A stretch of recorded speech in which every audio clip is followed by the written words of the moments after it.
मराठवाड्यातल्या शेतकऱ्याला खास करून आज सांगतो की आज आहे 15 सप्टेंबर, 16, 17 आणि 18 आणखी 4 दिवस मराठवाड्यातल्या सगळ्या जिल्ह्यामध्ये दररोज वेगवेगळ्या तालुक्यात, वेगवेगळ्या भागात, वेगवेगळ्या गावात असा जोराचा पाऊस 4 दिवसात पडणार आहे।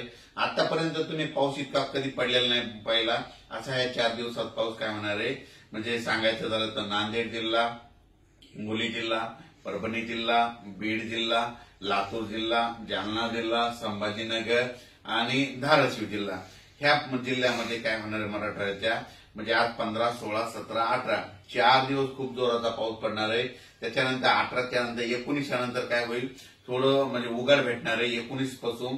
पण उघाड जरी झाली तरी काय होणार आहे मराठवाड्यात मात्र स्थानिक वातावरणातून जवळपास 21 तारखेपर्यंत, 21-22 सप्टेंबर पर्यंत थोडा भाग बदलत पाऊस पडणार आहे, म्हणून हे अंदाज लक्षात येतात। पण 17-18 तारखेच्या नंतर पावसाचा जोर मराठवाड्यातला ओसरणार आहे। पण स्थानिक वातावरण तयार होऊन काय होतं की म्हणजे 19, 20, 21 पर्यंत मराठवाड्यात पाऊस राहू शकतो। म्हणून मराठवाड्यातल्या शेतकऱ्यांचं ज्यांचं सोयाबीन काढायला उडीद काढणं चालू, तुम्ही काय करायचं, दुपारी 2 पर्यंत काढायचं, वरी ढिगल मारायचा, 1 घंटा वाळलं की झाकून ठेवायचं। अशी परिस्थिती केली तर तुमचं सोयाबीन उडीद हाताला लागेल।